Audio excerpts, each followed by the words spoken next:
마태복음 27장 57절에서 66절.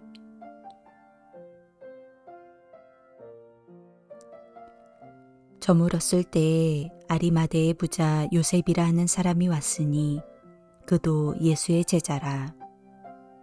빌라도에게 가서 예수의 시체를 달라 하니 이에 빌라도가 내주라 명령하거늘 요셉이 시체를 가져다가 깨끗한 세마포로 싸서 바위 속에 판 자기 새 무덤에 넣어두고 큰 돌을 굴려 무덤 문에 놓고 가니 거기 막달라 마리아와 다른 마리아가 무덤을 향하여 앉았더라. 그 이튿날은 준비일 다음 날이라. 대제사장들과 바리새인들이 함께 빌라도에게 모여 이르되 주여, 저 속이던 자가 살아있을 때에 말하되 내가 사흘 후에 다시 살아나리라 한 것을 우리가 기억하노니 그러므로 명령하여 그 무덤을 사흘까지 굳게 지키게 하소서. 그의 제자들이 와서 시체를 도둑질하여 가고 백성에게 말하되 그가 죽은 자 가운데서 살아났다 하면 후의 속임이 전보다 더 클까 하나이다 하니 빌라도가 이르되 너희에게 경비병이 있으니 가서 힘대로 굳게 지키라 하거늘 그들이 경비병과 함께 가서 돌을 임봉하고 무덤을 굳게 지키니라.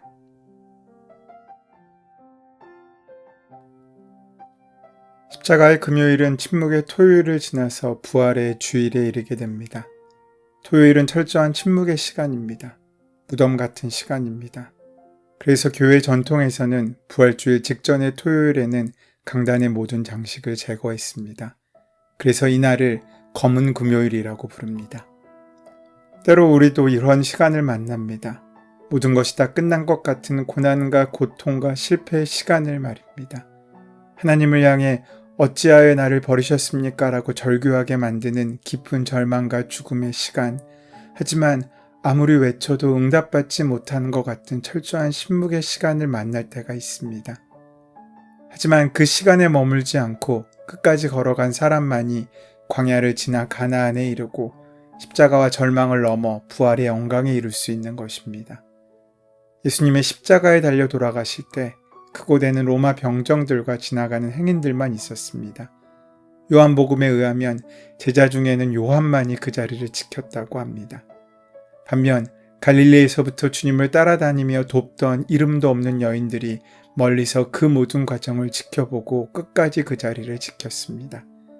드러나는 일, 나서는 일, 거창한 일을 도맡아 하던 남자들은 뿔뿔이 흩어졌고 숨어서 허드렛 일로 섬기던 여자들만이 끝까지 주님을 따른 것입니다. 그리고 날이 저물었을 때 아리마대 출신의 요셉이 빌라도를 찾습니다. 그는 산헤드린 의원으로 부자였습니다. 또한 그가 예수님의 제자였다고 마태는 말합니다. 산헤드린 의원인 그가 어떻게 주님의 복음을 접하게 되었는지는 알 수 없습니다. 하지만 분명 그는 예수님을 믿게 되었고 그렇지만 아직 그것을 드러낼 만한 용기를 갖지 못한 상황이었습니다. 자신의 믿음을 드러내기에 그가 가진 것이 너무 많았기 때문입니다. 산헤드린 의원으로 드러내놓고 예수님을 따를 수는 없었습니다. 자신이 예수의 제자가 된 것을 드러난다면 그가 누리고 있던 모든 것을 한순간에 잃을지도 몰랐습니다. 특별히 산헤드린 의원의 신분을 유지하는 것은 거의 불가능했습니다. 그래서 그는 자신의 믿음을 드러내지 않았습니다. 그러니까 요셉이 예수님의 제자였다는 말은 드러내지는 않았지만 예수님을 믿었다는 뜻입니다. 그는 산헤드린 의원의 일원으로서 예수님이 재판을 받을 때에도 그 자리에 있었을 것입니다.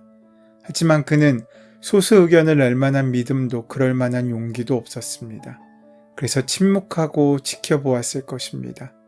그런 까닭에 그는 예수님에 대해 아주 무거운 마음의 짐을 지게 되었을 것입니다. 그러던 그에게 위기의 순간들이 다가옵니다.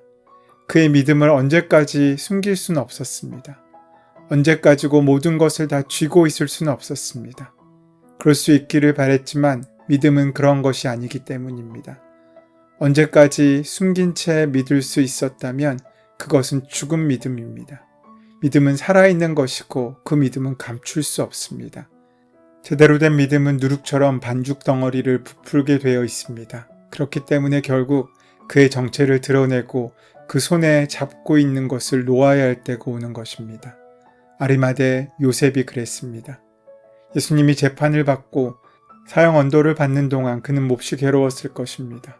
그때까지만 해도 그에게는 용기가 없었습니다. 주님이 돌아가신 것을 알고 그는 더 이상 외면할 수 없었던 것입니다. 요셉은 자신의 비겁한 믿음에 대해 부끄러이 여기며 주님을 위해 그가 할 수 있는 일이 무엇인지를 찾았을 것입니다. 정치범으로 십자가형을 당한 사형수의 시신을 요구하는 일은 위험한 일이었습니다. 십자가형을 당한 사형수들은 원칙적으로 십자가 위에 그대로 두게 되어 있었습니다. 하지만 예외가 없던 것도 아니었습니다. 그래서 요셉은 그것이 위험하기는 하지만 불가능한 일도 아니라고 생각했습니다. 빌라도 총독이 유대 지도자들의 압력 때문에 마지못해 예수님을 처형했다는 사실도 알고 있었습니다.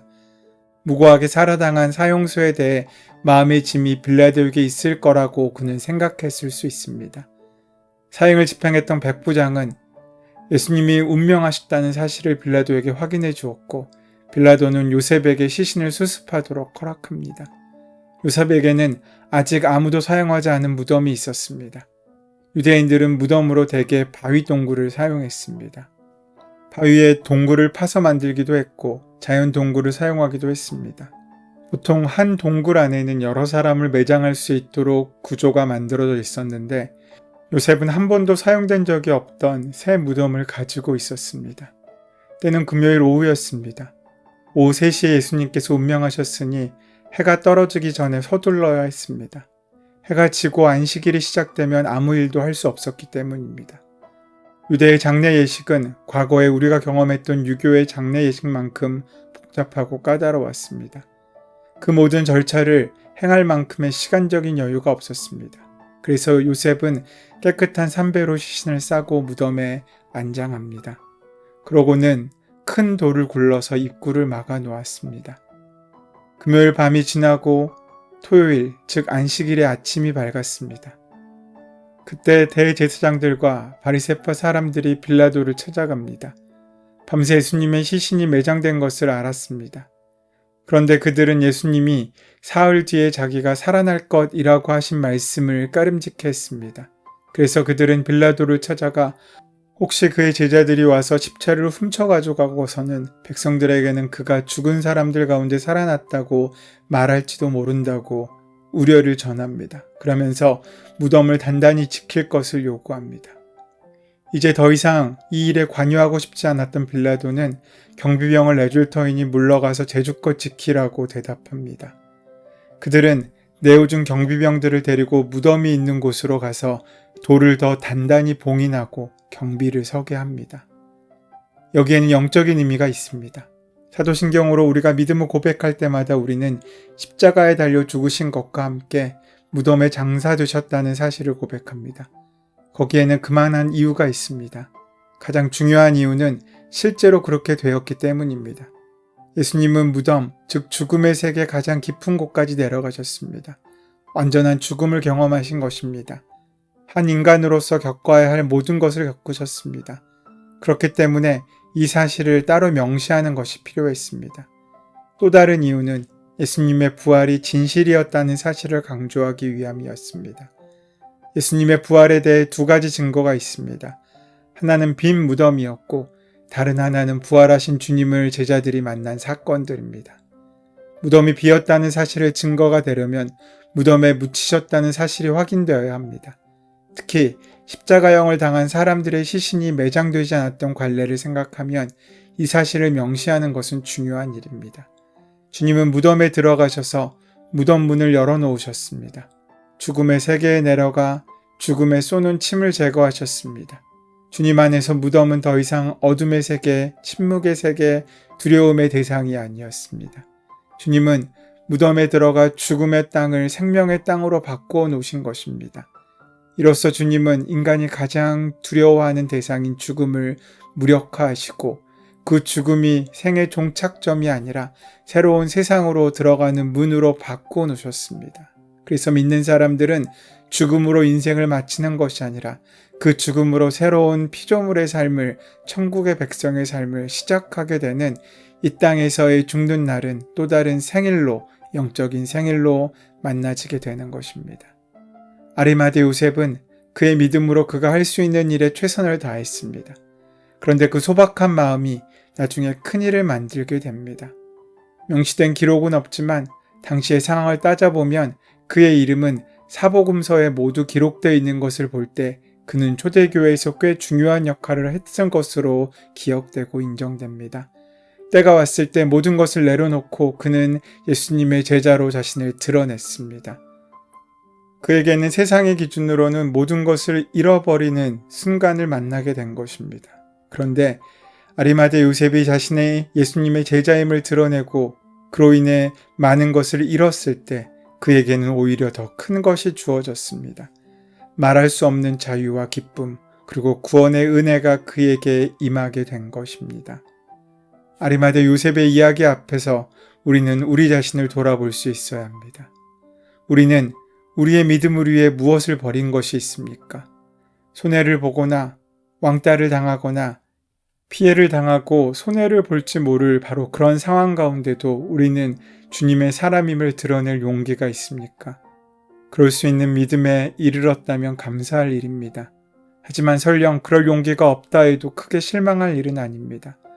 우리가 아리마대 요셉을 생각하면 위로를 얻을 수 있습니다. 그는 크고 거창한 일을 한 것이 아니라 그가 할 수 있는 일을 최선을 다해 했습니다. 다만 내 믿음이 누룩처럼 살아있는지를 확인해 볼 때, 그래서 내가 더 이상 내 안의 믿음을 감출 수 없을 만큼 그 믿음이 커지게 된다면 그 믿음이 나를 변모시키는 대로 온전히 맡길 수 있어야 한다는 것입니다.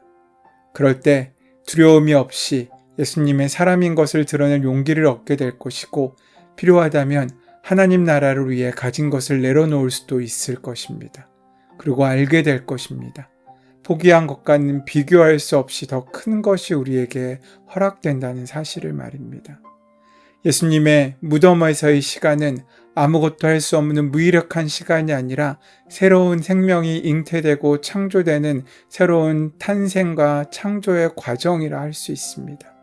오늘 우리는 십자가와 부활 그 사이에서 어떤 선택을 하고 있습니까? 그 선택이 하나님의 은혜 가운데 귀하게 터져나와 참된 생명으로 새롭게 태어나고 시작하는 귀한 일생이 되기를 소원하고 축원합니다. 은혜의 주님, 아무것도 할 수 없다고 포기하지 않게 도와주시옵고 내가 할 수 있는 것을 주님께 드림으로 온전히 주님의 뜻을 이루며 동참하는 복된 삶을 살아갈 수 있도록 인도하시고 역사하여 주시옵소서. 우리 주 예수 그리스도의 이름으로 기도드립니다. 아멘.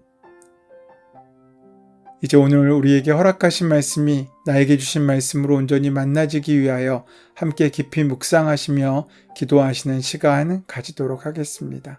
함께 기도합니다.